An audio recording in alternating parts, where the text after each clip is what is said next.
Well, ang sanction naman is a political message. Ang sanction kay Gibot, ang basa ko kasi dyan, I actually wrote an article in the Manila Times published last Saturday. Ang sinasabi ko nga, messaging yan, political messaging yan sa Pilipinas, sa administration ni BBM, na sinasabi lang nila na if you continue to have this so-called selective arrest of the Chinese national in the Philippines na may mga papers naman, legal naman, at the same time, yung gitgitan sa South China Sea, if it's kung nag-overboard na yan, depende sa ginagawa ng BBM administration at of course Gibo on that note. At saka yung ang pinaka-contentious kasi dyan, ang pinaka-sensitive dyan is yung perceived na pakikisawsaw ng Pilipinas sa issue ng Taiwan. Kasi that is really the red line of China. And as far as I'm concerned, ang sinasabi ko nga lagi, when you talk about the Taiwan issue, it's really the red line. China will not blink an eye. But when you talk about the South China Sea, kayang makipag-negotiate, kayang makipag-dialogo dyan. At I think the Chinese will sit down and talk with us. Pero when you talk about Taiwan, at kung magkakaroon ka ng parang some kind of minilateral alliance between the Philippines, United States, and Japan, against China over Taiwan, that is really a dangerous path for the Philippines. We should avoid this because this is really the red line as far as Beijing is concerned. So sa akin, ang South China Sea kaya i-negotiate, pero yung Taiwan, wag na tayong makialam dyan para wala tayong problema sa China. Kasi ano talaga nila, core national interest talaga yan. I'm not kidding. So yun yun.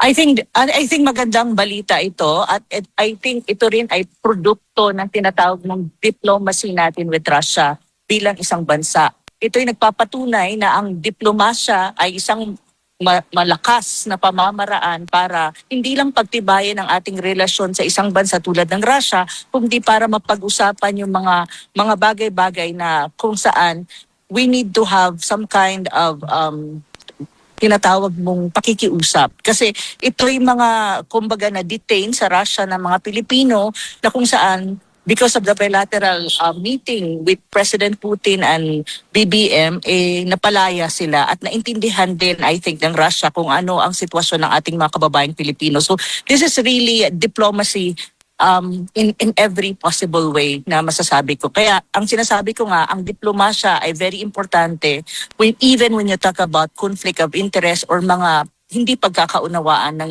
mga bansa. Opo, ano pang inaasahan po ninyo, Prof, sa kasunod nga ng pagbisita ni Pangulong Bongbong Marcos Jr. dyan po sa Russia? Bukod nga sa pagtulong dito sa mga kababayan nating OFW, ano-ano pa pong mga isyong like political or sa economical na bahagi po na aspeto ng ating bansa? Sa akin kasi, ini-expect ko na mas mapapabuti ang relationship natin with Russia, especially when you talk about energy security. Kasi ang Russia is a major supplier ng LNG gas and even, I think, oil in that, for that matter, or energy-related products. So that is very important part of our relationship na sana ma-maximize ni BBM habang nasa posisyon siya bilang presidente since katatapos lang naman ng kanilang pag-uusap ni President Putin. Pero nang nakita ko yung isang news, sinasabi ni BBM na because of geopolitical issues, hindi pa masyadong na-iron out, I think, ang tinatawag mong possible energy partnership between Russia and the Philippines. And I think another important aspect na sana i-follow through at saka magkaroon ng i-maximize din ni BBM at ng kanyang administration is when you talk about food security, kasi ang Russia ay isa sa mga bansa na kung saan nagsusupply ng wheat at the same time agricultural inputs like fertilizers. That's one. I think the tourism industry can benefit from tourists coming from Russia, and of course we can also go to Russia for tourism, pero hindi pa ata tayo nagkakaroon or wala pa talagang final or news na like Filipinos can go to Russia without visa, Russian visa. So that's another thing. And I think more on business. And business, ibig sabihin investment from Russia to the Philippines, and possibly our businessmen can also do business with Russia, with the Russians. Like for example, exporting our goods to the Russian market. So ito yung mga posibleng maaaring benefit ng kanilang bilateral meetings, pero so far at the moment we don't know yet kung kung ano na ba, kung established na ba ito, kung mangyayari ba ito. Kasi I think, of course, katatapos lang kanilang bilateral meeting, so i-iron out pa nila yung mga detalye dito.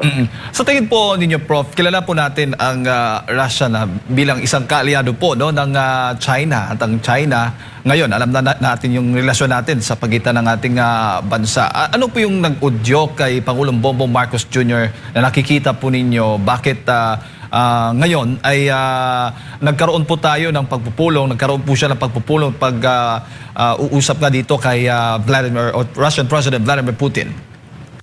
I think yung kanyang bilateral meeting with Vladimir Putin is a side activity dun sa tinatawag mong ASEAN Russia, some kind of commemoration ng kanilang partnership na 35 years. So I think minaximize na ng current administration ng BBM na makipag-usap kay Vladimir Putin, kay President Putin when you talk about bilateral relation ng dalawang bansa. I think this is a good move as far as the Philippines is concerned kasi Russia is a major power in the world at the same time, ang relasyon natin sa Russia would benefit us, especially when you talk about energy security. I think ito rin yung isa sa mga importanteng bagay siguro na naiisip ng administrasyon since ang Pilipinas ay nagkakaroon ngayon ng tinatawag ng energy crisis. And I think during that time and even until now na nagkaroon ng pagsasara ng Strait of Hormuz, it's actually Russia who gave us as well supply, and we bought oil and gas from Russia even during that time na nagkakaroon ng gitgitan at gera between Iran and the United States. So in a way, this is a productive visit to a greater extent, to be fair with BBM. However, ang challenge kasi dyan is to paano mo siya itutuloy at ano yung mga gagawin mo, follow through, given na the Philippines is also a military ally of the United States. And the United States is some kind of a perceived adversary of Russia and vice versa. So ito yung geopolitical pa rin ang challenge ng Pilipinas. Paano mo babalansihin ang relationship mo with Russia given na may MDT ka and BBM administration, when you talk about foreign policy and even defense and military is very much leaning to the United States. So yan yung mga challenges ni BBM administration, and I don't know how he gonna, try to fix this. Kasi nga, sabi nga niya, kahit dahil sa geopolitical na aspeto, hindi nila ma-confirm kung ang deal when you talk about energy between Russia and the Philippines matutuloy. Kasi nga, dun nga sa geopolitical issue, I think the United States is a factor to this. Meron ba silang pahayag din, Prof, itong Russia, although hindi naman talaga, wala naman silang kinalaman dito sa away ng Pilipinas and China sa West Philippine Sea. Pero in any way, ano yung mga pahayag o yung stand po mismo ng Russia patungkol sa issue na yan? Lalo na itong China, kaalyado po nila, at ang Pilipinas naman, alam natin na backup ng Amerika. Ano po sa tingin ng Russia ang issue ito diyan po sa West Philippine Sea? Ang magandang tanong yan, kasi ang tingin ko naman kasi, ang relationship dapat ng Pilipinas with Russia should be independent from the challenging relationship of the Philippines with China. Pero one thing na kailangan natin maintindihan, ang China and Russia are very close when you talk about being friends. Kasi talagang close yan at allies yan in many ways, especially when you talk about global issues, when you talk about military, and when you talk about defense. So, yun yung totoo dyan. So tayo, ang kailangan siguro is for the Philippines to know how to be, how to isolate your relationship with Russia vis-a-vis China. However, hindi yan madaling usapan kasi kung titignan mo rin ang China and the United States, competitors yan, at saka ang China is a perceived adversary to some extent by the United States. So ang Pilipinas naman is a defense and military ally of the United States. So triangle ba kung ganun ang pag-uusapan. Pero ang lang naman dyan is sana nga, yun ang nga sinasabi ko lagi, kung sana nga lang ang Pilipinas would always maintain what you call independent foreign policy, neutrality, and also equidistance between different superpowers or major powers in the world like Russia, China, and the United States. Mas madaling maneuver mas madali tayong makakamaneuver at mas madali tayong magkakaroon ng deeper relationship with all major powers na hindi tayo napiperceive as an ally or as leaning to one major power. Kasi yun ang mahirap kapag ang isang bansa tulad ng Pilipinas nakatag na siya na yan ay ally talaga at frontline state ng Amerika. So yun yung sinasabi ko lagi na sana naiintindihan ito ng mga Pilipino na pagdating sa mga ganitong sitwasyon, it's still good to have this independent foreign policy, neutrality, and what you call friends to all, pero hindi ka adversary or perceived adversary ng sino mang major power or any country for that matter. Kasi importante ito, kailangan ng Pilipinas ang magandang relationship sa lahat ng major powers in the world, and that would include United States, China, and even Russia for that matter. So ito yung mga bagay na dapat iniisip ng mga Pilipino, especially ng current administration ng BBM.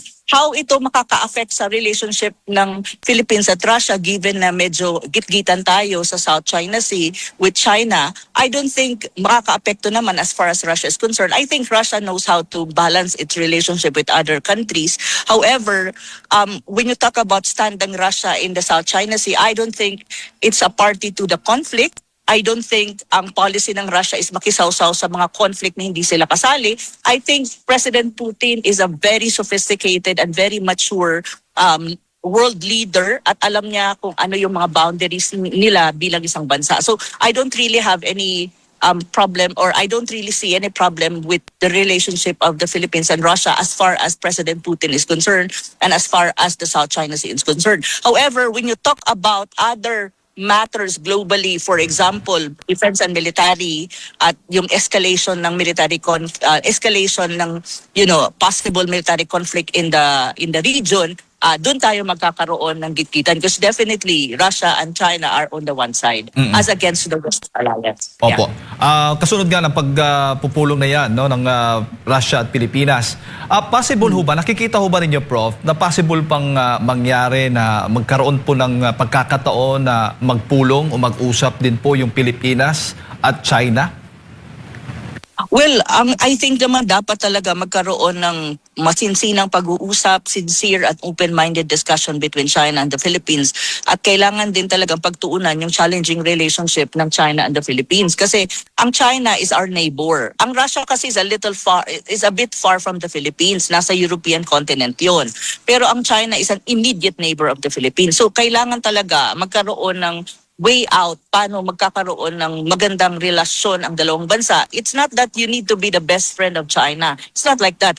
What is important between China and the Philippines, it should have a functional relationship that it can relate with each other even though mayroon kang tinatawag na conflict of interest in the South China Sea. Hindi mo naman kasi kailangan maging best friend ng isang bansa para magkaroon ka ng workable at functional and constructive relationship. Kailangan kasi marunong ka rin mag-separate ng tinatawag mong conflict, which is the South China Sea, and other relationship ng Philippines and China, and that would include economic, especially the economics front. So yun yung sinasabi ko na importante ang pag-uusap, diplomasya pa rin ang solusyon sa challenging relationship ng dalawang bansa, China and the Philippines, at hindi yung bravado at hindi yung militarism or any kind of putting the Philippines as a frontline state against China used by the United States. Ito yung mga sinasabi ko na at the end of the day, the Philippines should think of its national interests and should think of what is good for the country. And again, uulitin ko, an independent foreign policy is very important. Equidistance between different major powers like China, Russia, and the United States is very important. Being a friend of China, or let us say having a good functional relationship with China is also important. Take note, it is a major power, it's in the region, it's our neighbor, and we cannot do away with this reality. So it's good for us to have functional relationship. If we cannot be best friend with China because of the South China Sea, at least we have a very functional relationship that would work both ways, and we benefit from that. Lalo na ngayon, Prof, alam natin na ilan po sa mga opisyal ng gobyerno, particular na mismo, yung DND chief po natin ay nahaharap po sa sanction na mula sa China. Ayan, paano yan makaka-epekto sa relasyon po natin sa China?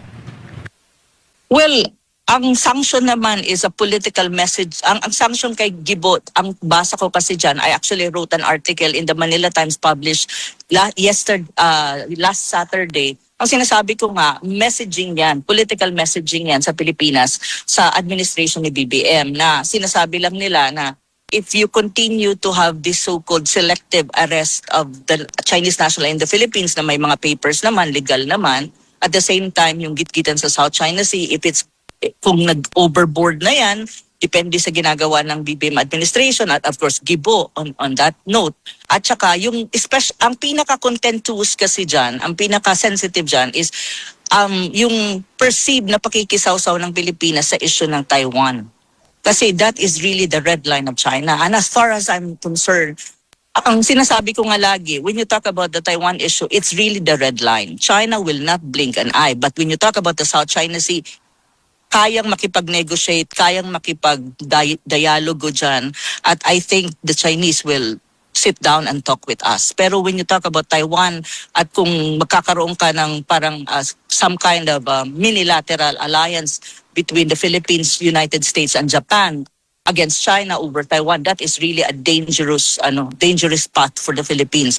We should avoid this because this is really the red line as far as Beijing is concerned. So sa akin, ang South China Sea kaya i-negotiate. Pero yung Taiwan, wag na tayong makialam dyan para wala tayong problema sa China. Kasi ano talaga nila, core national interest talaga yan. I'm not kidding. So yun. Opo, pero yung sanction na ito laban kay DND Chief Gibo Teodoro, Prof, laban lamang sa isang individual at hindi laban sa mas malawak na grupo. I mean, sa administrasyon mismo, yung implikasyon po nito. Ay, dalawa yan. Dalawang level yan. It's sanction against Gibo as an individual, I think. But at the same time, it's a message to the BBM administration na, we will not allow or anything that will, parang ang posisyon kasi dyan ng Beijing or ng China is, we will not allow any country or any individual for that matter to interfere in our core national interest. And that is Taiwan question. Yun.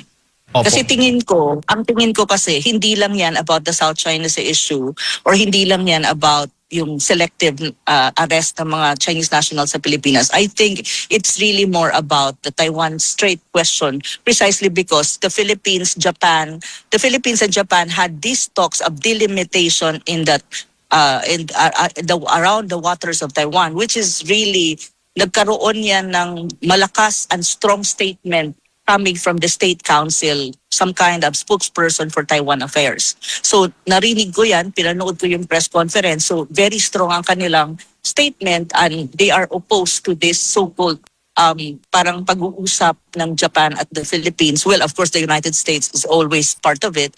And ang delimitation ng maritime waters na malapit sa Taiwan or nasa loob sa Taiwan kasi that is again a red line for the Chinese. So yun I think isa sa pinakamalaking factor. So sa akin it's both a message to the BBM administration na hinay-hinay lang, wag niyo pakialaman itong red line namin. At the same time as an individual na message din kay Gibo na you're going overboard as far as they are concerned, the Chinese. Of course, iba naman din ang tayo natin bilang isang bansa at mga Pilipino na sinasabi nga natin na, the DFA said na unfriendly siya. Ako naman, of course, it's an unfriendly act kasi ang sitting defense secretary mo isanction ba naman? Of course, it's unfriendly. But at the end of the day, what I can say is that's a prerogative of China. They are a sovereign state and they can decide kung sino ang papapasukin at hindi papapasukin nila sa Pilipinas. The same manner na tayo din magde-decide kung sino papapasukin natin sa ating bansa at hindi. Prerogative natin yon at saka rights natin yon because we are a sovereign state. In the same manner na ganun din ang China. So wala tayong magagawa doon. Siguro ang magagawa lang natin is the current administration ng BBM, basahin nila yung signal. Kasi signaling yan political signaling yan and message. Pero I don't think the Chinese or China would do something na, would jeopardize the welfare of the Filipino people. That I think I can say. Opo. Yeah. Prof, huli na lang, doon po sa Middle East, tapos na ho ba ang tensyon o gyera po dyan sa Middle East kasunod nga ng paglalagda ng agreement sa pagitan ng US at Iran kamakailan? Well, mayroon na tinatawag na Memorandum of Agreement or Understanding na nilagdaan ng both sides ng United States at saka ng Iran. However, It's already a good sign, it's a good step. However, challenging pa rin yan kasi ang alam ko kahapon ata nabasa ko sa news na sinara ulit ang Strait of Hormuz because I think Israel is bombing Lebanon and Lebanon is an ally of Iran. So hindi pa siya I would not say na ano na siya, tawag nito talagang tawag nito stable na lahat dyan sa Middle East or yun sa part na may gitgitan between Iran, the United States and Israel. Hindi pa ganun ka-stable yan. Pero at least mayroon ng MOU between Iran and the United States and hopefully magpa-follow through ang both parties kung anong napag-agrihan nila. However, ang challenge kasi dyan, Israel is still doing some kind of attack against kumbaga yung mga allies ng Iran sa Middle East and one of that is Lebanon. Kaya sinara ulit ang Strait of Hormuz. Kasi isa sa kanilang mga panawagan ng Iran is yung gusto talaga nila is tama na ang pagbobomba sa Lebanon ng Israel. So isa yan sa pinakamahirap na I think usapin at kailangan i-resolve ng United States kasi ang Israel is an ally of the United States. Nakikinig lang naman ang Israel or yung nasa leadership ng Israel sa United States kasi sila ang suppliers ng arms and ang United States ang big brother ng Israel on that note. So yan ay maganda na may MOU ka or agreement na sign pero challenging pa rin. At titignan natin na kung anong mangyayari kasi volatile situation yan eh. Hindi yan stable pa at this time eh. Volatile. Pero ang mahirap kasi dyan, kasi volatile situation, ang supply of oil dyan sa Strait of Hormuz or energy-related products is still not secured at saka apektado pa rin ang Pilipinas. Kasi tayo ay importer ng oil-related products and even gas, LNG and others. So yun yung ang sa akin lang sa Pilipinas kailangan mas maging tayo aware sa nangyayari sa iba't ibang panig ng mundo kasi apektado din tayo tulad ngayon sa nangyayari pa rin dyan sa Middle East. So yun yung tingin ko.